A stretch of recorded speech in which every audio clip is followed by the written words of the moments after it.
Anche l'Istituto Rita Levi Montalcini, diretto dal dirigente scolastico Luigi Costanza, ha voluto oggi ricordare la giornata della memoria. La didattica a distanza non ferma il ricordo per il giorno della Shoah e ha stimolato i propri docenti in occasione dell'evento di oggi, gli alunni appartenenti alla scuola dell'infanzia primaria e media, a effettuare delle riflessioni su quanto accaduto, con la speranza che tutto ciò sia solo un brutto ricordo e non deve accadere mai più.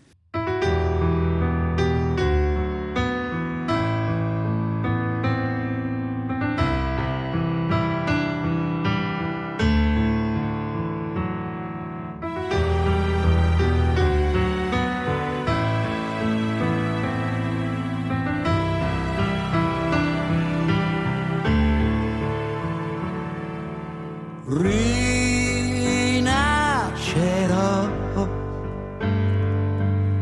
rinascerai quando tutto sarà finito. Torneremo a rivedere le stelle.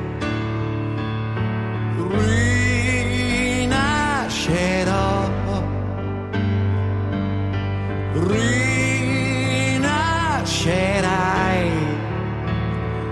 La tempesta che ci travolge ci piega ma non ci spezzerà.